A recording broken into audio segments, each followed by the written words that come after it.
Thank you, Director Hill, and to the African American Heritage House board for being such wonderful hosts. I went to your recreation center this morning to work on my dunk goal, and there were treadmills in the way. I couldn't get to the basket. I'm filing a formal complaint. But I just want to say how much I appreciate you including a land acknowledgement and a labor acknowledgement, which you don't often hear, acknowledging our ancestors and the black labor that built the wealth of this country. This summer, or last summer, my mother and I developed a puppet show. It was like a kids' multidisciplinary puppet show, inspired by the music from our Grammy-nominated album Ancestors, and we always started the show with a land acknowledgement, a labor acknowledgement, and an acknowledgement of our ancestors. And since you did the first two, I'm gonna do the third one. Is that cool? Okay. Today I'm gonna talk a lot about a couple of my ancestors, including my father, Phil Freelon, who was an architect. We'll talk about him for a bit. And my grandmother, Queen Mother Frances Pierce, who was a movement worker and a hairdresser and a social justice advocate. I invite everyone here today to welcome their ancestors as well. So if we could take a collective deep breath in and breathe out. And I invite you to call either aloud or in your hearts the names of the ancestors you want to invite into this space today. Queen Mother Frances Pierce, Phil Freelon, wonderful legacy,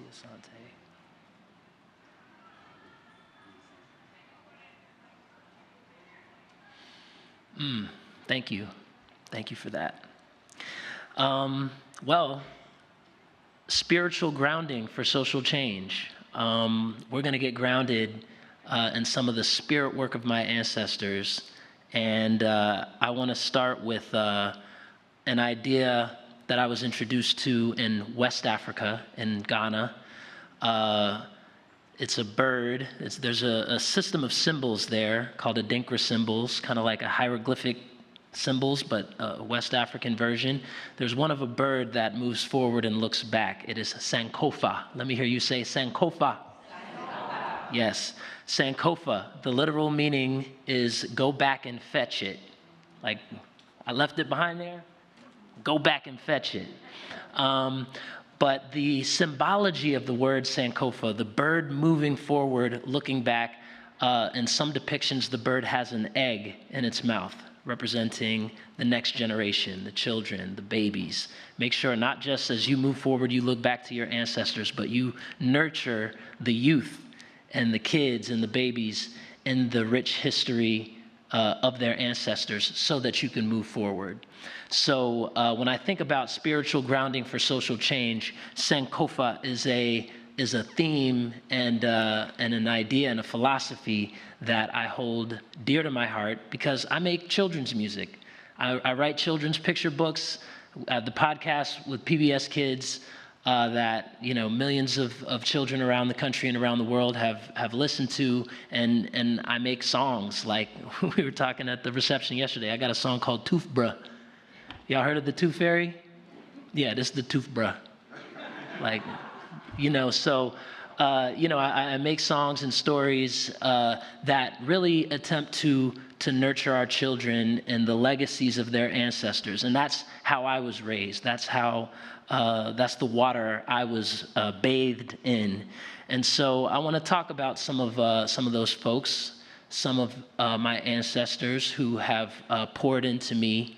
And I'm going to kick things off with Queen Mother Frances Pierce. That's my grandma. This is my maternal grandmother, my mom's mom. She was, as I mentioned, a hairdresser at Debbie's Beauty Salon in Cambridge, Massachusetts. She was a cultural movement worker. And she had so many wonderful, rich, and inspiring sayings that poured life and affirmation and self-confidence into me, and knowledge of self. And I'll give you a quick example, a story.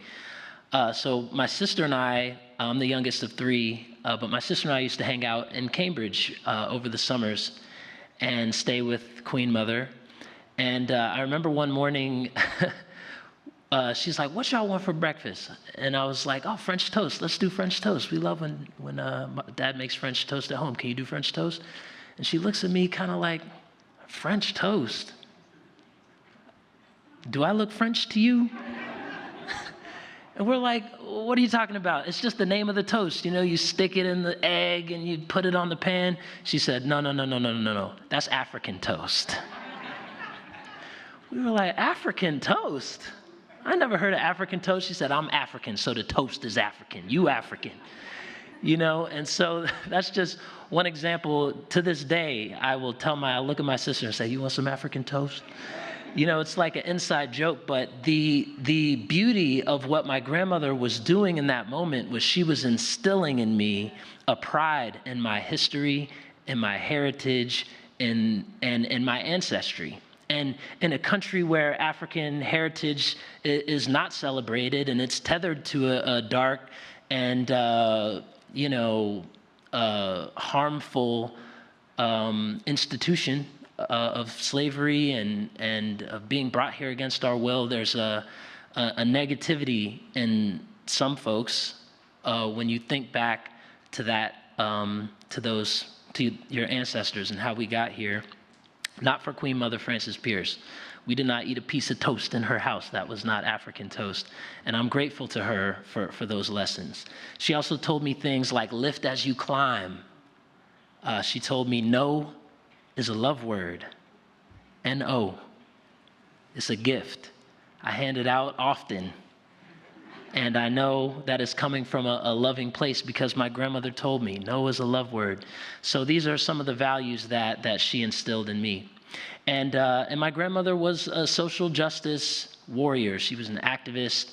She was close, dear friends with a poet and scholar, Dr. Maya Angelou, and was very involved in her community. So a lot of what I learned about how to be a public servant and how to be someone who is there for his community came from my grandmother. I was thinking about this. I'm staying up on Scott Street at the African American Heritage House and was looking at the history on the walls of that place. And I was thinking to myself, I am her African American Heritage House. She filled me with the exhibits showcasing the talents, the stories, the legacies of my people as African people and African American people. And she built a monument of faith within me through that labor of love. So that's my grandma. All right, y'all just met Queen Mother. She passed away about 15 years ago, and I have another ancestor I want to talk about today, and that is my father. My dad's name was Phil Freelon. He was an architect and designed dozens of museums and cultural centers throughout this country, including the Smithsonian African American History of Museum and Culture in Washington, D.C. And sure. And, you know, much like my grandmother was pouring into me and my siblings and her community on an individual basis, the histories and the legacies and the stories and the triumphs and the tribulations and the resiliency, my dad built structures and institutions where we could house physical artifacts and as well as the stories and legacies in places that folks can walk into.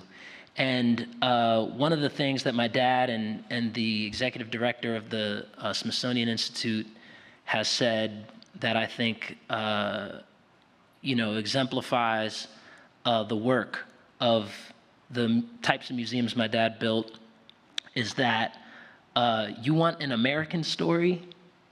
The African American story is the quintessential American story. It's a story of resilience. It's a struggle, a story of trial and tribulation, resilience, and wonder, and creativity, and just flyness, right?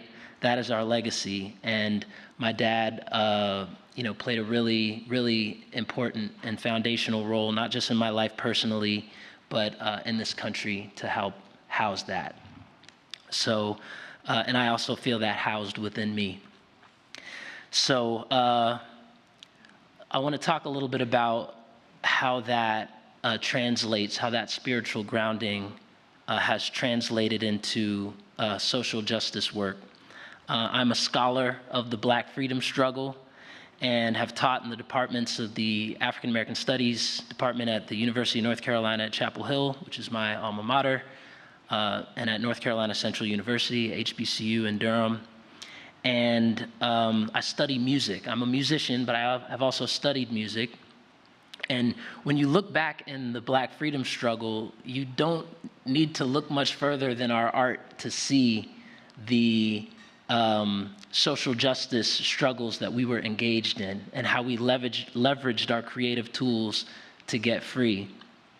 There's a scholar by the name of M.K. Asante Jr., Malefi Asante, who was the author of the book Afrocentricity. His son talks about the quilt. And I saw a quilt. I saw a beautiful stained glass window in the African American Heritage House, which was inspired by a quilt.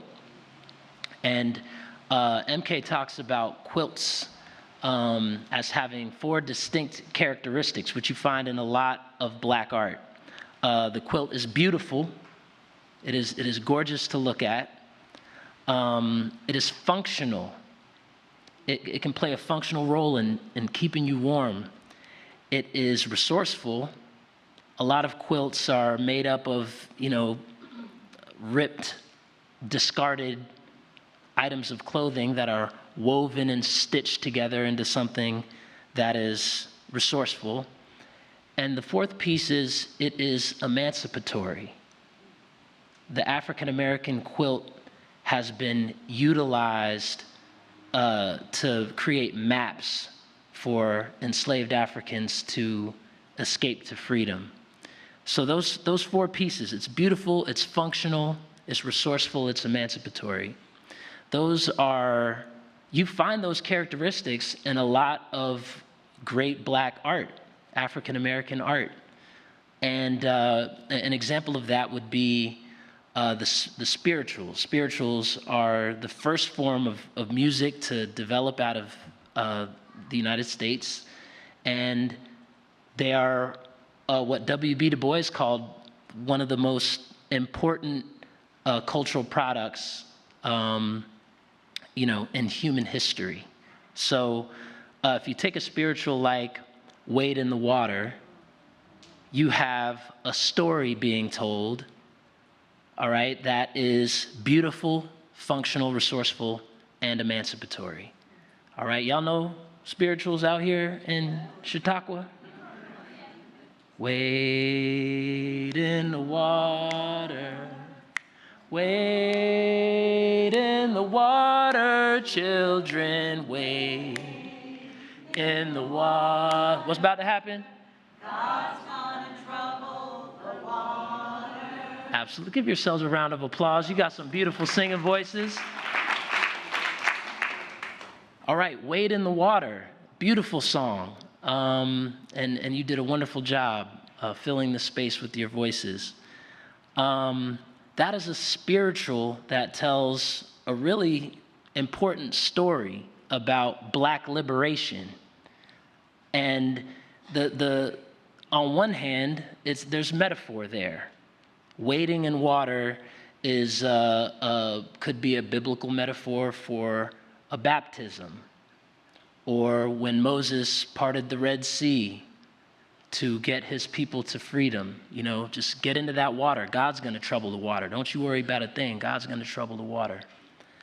But Black folks had to use coded language, all right? That goes to the resourceful piece, coded language.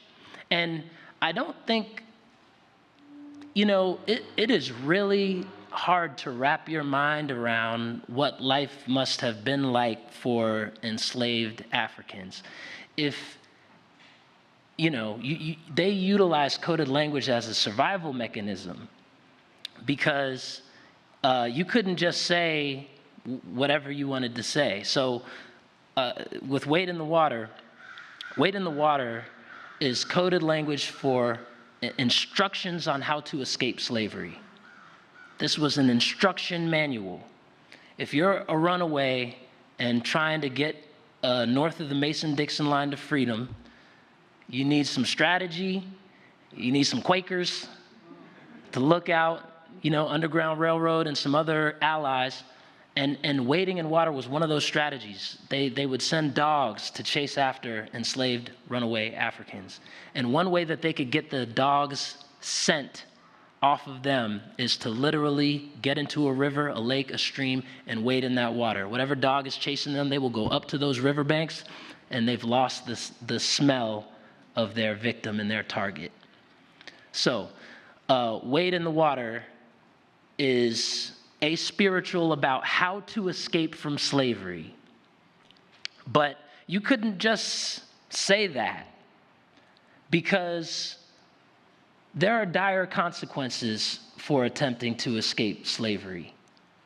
You could be beaten, killed, have your limbs chopped off, all types of grotesque consequences for doing something so egregious as to seek freedom for yourself and for your family.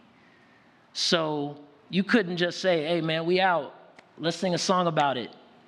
That's not how that went down. That's dangerous. So we took the language and we took scripture and we wove in to the quilt of our musical lexicon some metaphor, and we could just go on singing that spiritual right in front of anybody who would listen. And if they want to ask, oh yeah, that's about a story we heard in the good book, So Wade in the Water, it's a beautiful song. It's a functional song. It's resourceful in its use of coded language, and it is emancipatory. It helps Black people get free. And that is one of the beautiful elements of that you see, not just in spirituals, but also in the blues, in jazz music, in some hip hop, not all, but some of the artists that I really appreciate and love listening to in the genre of hip hop have those 4 characteristics of Black art. And it's not just, and when I say Black too, I'm speaking from a Pan-African perspective, right? Because we're here in Chautauqua in New York, but this was the experience of Black folks in Jamaica, in Brazil. They even have dance art forms like capoeira is a dance style that is beautiful, functional, resourceful, emancipatory. It's a fighting style that's designed around the premise of your wrists being chained together, and it's hidden as dance. It looks like you're dancing, but if you come up here, I'll put a little move on you right quick, right? That's the spirit of capoeira. That's the spirit of the quilt. That's the spirit of the spiritual as a genre of music. So I tried to infuse that spirit. Remember, going back to Sankofa, look back to the past in order to move forward. I try to make sure that my music is beautiful, functional. Tooth Bruh is a functional song. Maybe it's not emancipatory, but hey, it'll save you from some cavities. But in all seriousness, I attempt to instill the values that my grandmother instilled in me through my music. I have songs like about body autonomy, because it's important to teach kids that their body is theirs, There's a lyric in there, consent. If you want to know, just ask me, please. And teaching kids about consent. When you teach a young child what that word means, then they're going to know it as adults. My daughter, she loves telling me, my body. That's the name of the song, is My Body. She's like, my body is my body. And I'm like, yes.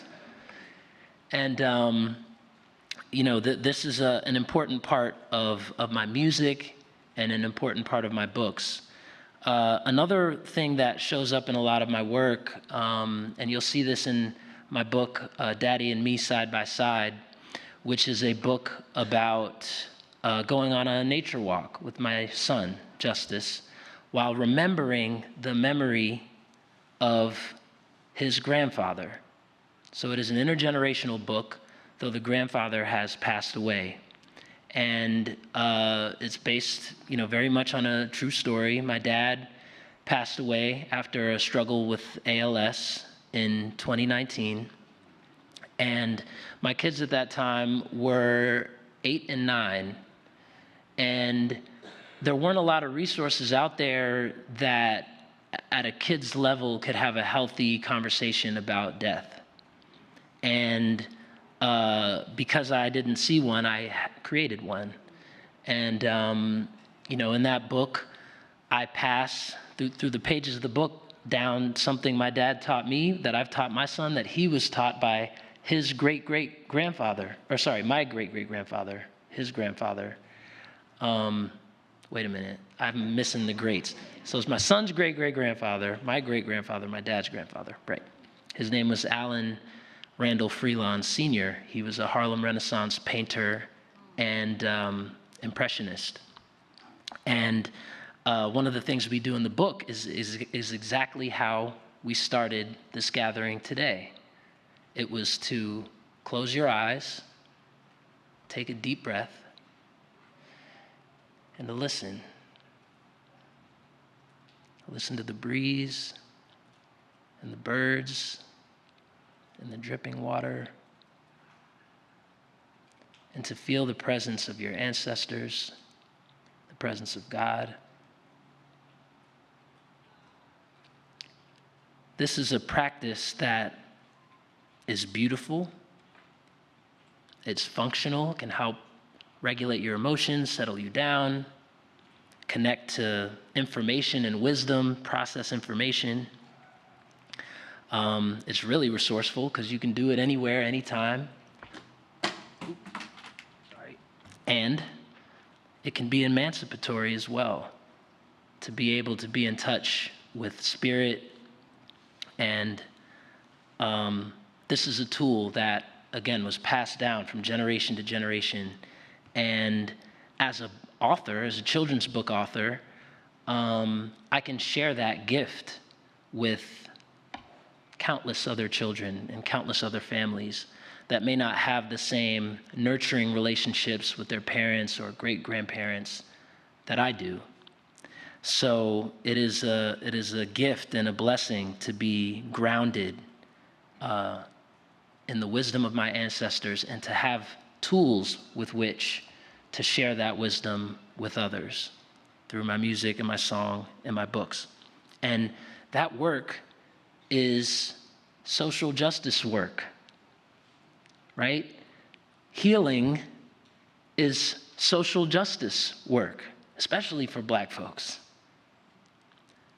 That work is vital to our being able to access the freedom that our ancestors dreamed of, because we still have work to do and we still have futures to shape.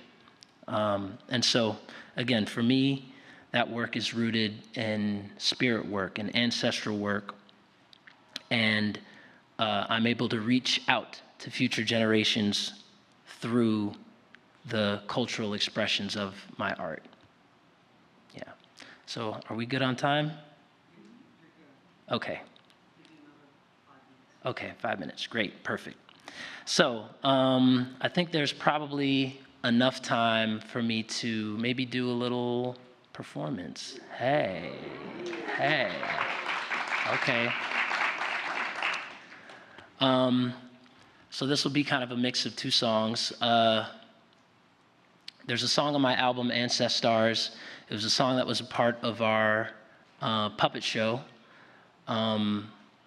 called You Live in My Memories. And I'm going to mix that with a poem I wrote about some of the ancestors in my cultural through line. So just to clarify what I mean by that, we talked a lot about ancestors today, and well, two things really quick before I do this song. The first one is that you have ancestors in your bloodline. Those are the people that you came from, your mama, daddy, ancestors, uncles, aunties. And then there's ancestors in your cultural through line. Those are people that might not be blood related, but whose work or impact has shaped your life immeasurably. So that might be a mentor who touched your life, or it might be somebody you've never met, an artist. Bob Marley is an ancestor in my cultural through line that has impacted my art and my life tremendously. The other thing, with that understanding of, ancestors in your cultural through line and in your bloodline, which, by the way, cite black women. I first heard that was explained to me first by a black woman named Omi Sade Bernie Scott. So, you know Omi? Okay, great. That's great. Well, she also taught me, cite your sources, because a lot of time people be dropping knowledge and they don't say where they got it from. Plagiarism. So I got my whole bibliography right here. So big shouts to Mama Omi. And the other thing that I wanted to share is about inheritance. Remember, we talked about inheritance at the Heritage House yesterday. You inherit things from your ancestors. Some of those things might be material, but we also have our cultural inheritance. And those are the values, the stories, the mores that shape who you are. So what you'll hear after the first verse of You Live in My Memories are some of the black women in particular who have, in my cultural through line, ancestral through line, who have shaped who I am. So, you live in my memories. It's where we sing our melodies. My dreams are where you visit me. Yeah, said I still feel your energy. 'Cause you live in my cereal. Hey. My brown sugar is ethereal. And you live in my favorite Star Trek episode. I saw you in the mirror too. Last night we kicked it in my dreams. At a Durham Bulls baseball game, my favorite team. The fireworks were colorful. And I woke up feeling wonderful. 'Cause we play in my memories. Yeah. It's where we sing our melodies. My dreams are where you visit me. And I still feel your energy. Yeah. Said, I still feel your energy.